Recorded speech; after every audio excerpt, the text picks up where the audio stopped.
But in your case, particularly with the story of your life from where you began to where you are today, illustrious is an understatement. As you celebrate 60 years of life, looking back over your achievements, it must feel pretty good. It's been challenging, and I think the thing that excites me the most has to do with people that I believe have been a mentor to, a father to, inspired, impacted their lives, who are doing great things for the kingdom and touching humanity. That gives me a lot of sense of fulfillment and satisfaction than anything else. Well, still, happy Because birthday. if you say achievement, I'm still dissatisfied. I'm still not satisfied with where I am compared to what I'm capable of doing, because potential is what you are capable of doing that you haven't yet done. And God is not impressed with anything we've done. I think that God is more interested in the things that we are capable of doing that we haven't yet done than what we have achieved. Well, still, I'm sure I speak for the whole nation and your members across the world when I say a very happy 60th birthday. Thank you. To you. Now, today is also important because it marks the launch of a book that tells the story of your life, Providence and Destiny, the Nicholas Duncan Williams story. Now, Archbishop, I've been flipping through this book, and to be perfectly honest, if it wasn't coming from you, this would be a very difficult story to believe. To start off with such humble beginnings, raised by a single mother, in fact, born under circumstances that would have suggested that you were not meant to amount to much. How was it in those early days, living with your mother in Bolgatanga, trying to eke out a living while pretending to get an education at the same time? I think it all began in Accra, and then from Accra to Wa, and then from Wa to Bolga, and then from Bolga back to Accra. I think that for me, I will say that with hindsight and being where I am today by God's grace, I believe that I was disadvantaged right from my mother's womb, you know, because of the circumstances surrounding my birth. My mother took seed, she bled for many months. They performed a D&C after 4 months. And after the D&C was performed, months after, the stomach kept growing, and they found out that apparently we were twins. And one was aborted, and by some divine providence, I was preserved in the womb. And from the beginning of my life, as I was told by my mom after birth, all kinds of challenges and adversities, you know, would come at me, and I was told that when I was ill compared to the rest of my siblings, it was always life and death. Everything about me was like life and death.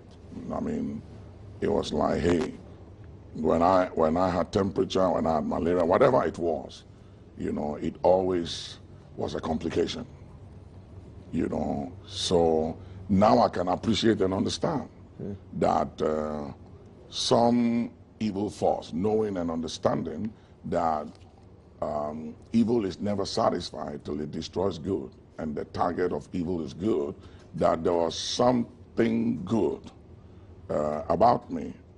And there was a possibility, by hindsight, I can tell today, that I was carrying destiny. And some evil eye or a familiar spirit or something saw what I was carrying and wanted me terminated or destroyed. So the fight began right from my mother's womb. Well, you prevailed. And there is a chapter in your book that you call Divine Escapes. Mm-hmm. It appears that the battle to remove you from your path was continued for a very long time through your life. Mm-hmm. At a point, you were tormented by evil influences to harm yourself in a way that is manifest for the rest of your life. Mm-hmm. Tell us about that rather strange night. Yeah, I call it nightmares.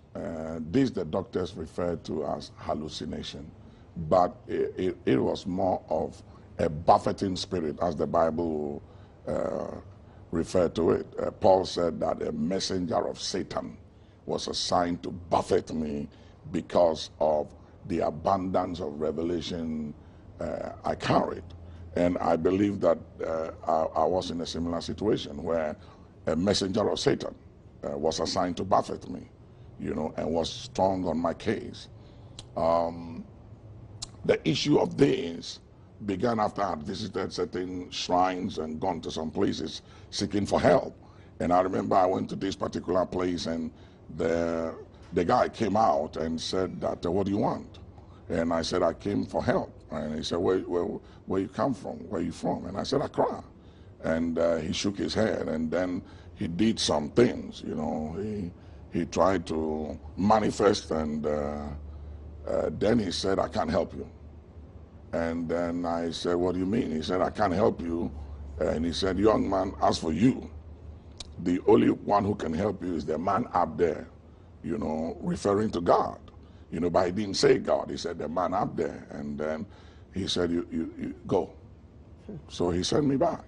And I went to so many places, and I believe that after those were negative exposures, I shouldn't have gone to those places, because whatever I was seeking after my life, I went to Satan's ambassadors. So I fell into their hands. I played into their hands. So I believe that it opened me up for them to access me. And at this particular time, I started hearing voices, and then the voice commanded me. In those days, we didn't have standby generators. I lived with my dad at the airport residential area. And the voice said to light a candle, and I had it in my room on my table. So I lighted a candle. Then the voice said, place your right hand on the flame. And I did. And it was like I was captured and overpowered when I placed my hands on the flame. And the voice said, don't take your hands off till I command you to do so. And it was as my lips were sealed. And I lacked the power and the ability to resist the influence and the power of the voice and to take my hands off. And the pain was unbearable to the point that I had to scream for help. And not too long after that, they broke the door and came to rescue me. But by the time they came in, I've lost all these things. Everything was gone, and I had to be admitted at Kolibu Ward H for 4 months, and had all kinds of encounters there.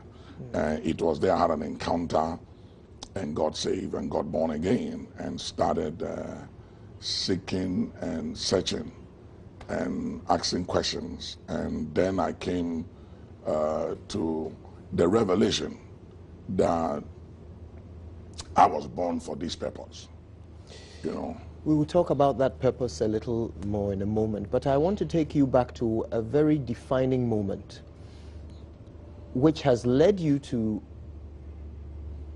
propound the message about the importance of a father in a young person's life. Tell us about your relationship with your father. I met my father at the age of, I think, 14, 15, thereabout, at the juvenile court.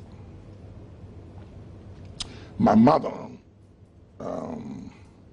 she couldn't handle me because I won't go to school, and I was too much for her to manage me. So she decided to send me to the Boston Institute through the juvenile court system. And when we were brought before the judge, then Justice Anansi, when he saw the name Duncan Williams, Nicholas Duncan Williams, so he said, is that not the politician's son? There's only one Duncan Williams. And he was told that yes. And he said, remind him and summons his father to come here. So my dad came to court, and they brought me, and the judge asked my father, why is your son here? Why is the mother sending him to the juvenile, to Boston Institute? And he said, ask the mother. Was that your first time seeing your father? Yeah, first time. And my father had 37 kids, and my mother, they didn't like each other. So my mother didn't want me to join my dad, and she believed that my other siblings will influence me wrongly and all that. So she kept me with her. And I was literally poisoned about my father, how bad he was, and she would always curse him and always angry and very bitter about my dad. So for whatever reason, I didn't like him too, because all I kept hearing was all these bad things about who he was and this and that, and I think it had a negative impact on me. So for whatever reason, I disliked him. I didn't like him myself. I had this anger and hatred in me for him. So they started fighting right there in the court. And the judge tried to calm them down. It wasn't working. So the police have to step in and try and calm the two of them down. So anyway, the judge said, young man, you have two choices. You either go to the Boston Institute and go learn a trade, or you go with your father. And then I said, I will try my father. So I was released to my father, and I was brought home to my father's house at the airport residential area. And my mother was very angry when I decided to go with my father, so she refused to see me for many years. She didn't want to see me. She moved from where she was staying. I couldn't find her. Told everybody, I don't want to see that young man. And so that was how I came in contact with my father. How was the relationship with him when you lived together at airport residential? We were many. We ate once a day. We were many, so there wasn't too much of affection, He was one that was a very serious person. We didn't hug, and I came in at a time where I was already messed up, very young but exposed to too many things. So he tried to get me to go to school at Medina, and I tried a few times, and I wasn't interested. I had already seen money live at that young age, so I'll go to airport to do the go-roll there and made money and won't go to school. And so all that put him off. For whatever reason, he kind of like didn't want to really deal with me, because he felt like, what have I brought to myself, and he was disappointed in me. Did this in any way influence what kind of father you became? Yeah, it had some. It had an impact on me. In what way? It was like when I looked at him and the way he related to me, I decided to be the opposite of him. He didn't show too much of affection, to me personally, and I might say to some of my siblings. And I felt like, what? I can learn from his strengths and weaknesses and improve on the areas of his weaknesses.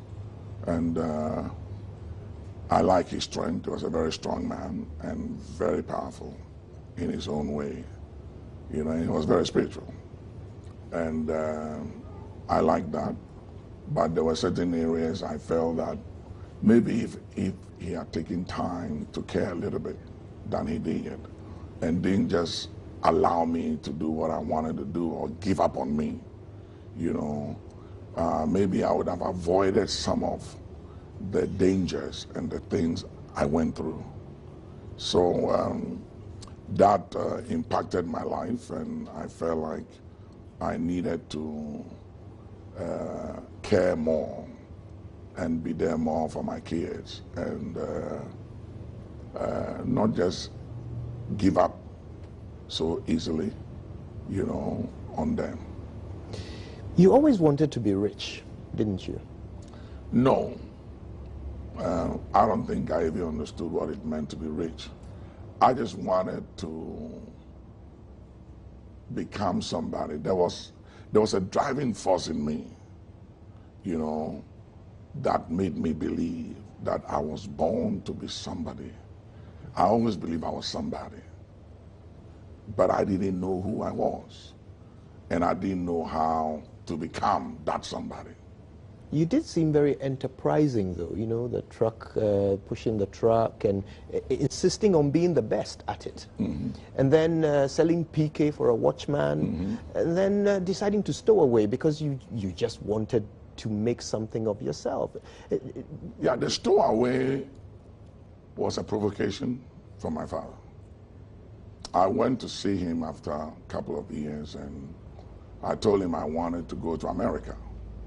And he just looked at me with a look, you know, and it spoke volumes, you know. I could tell that, you know, he looked at me and said, look at this young man, you're a failure, you won't go to school, you won't do anything with your life, and all you do is to go around with your friends, smoking and fooling around and all that.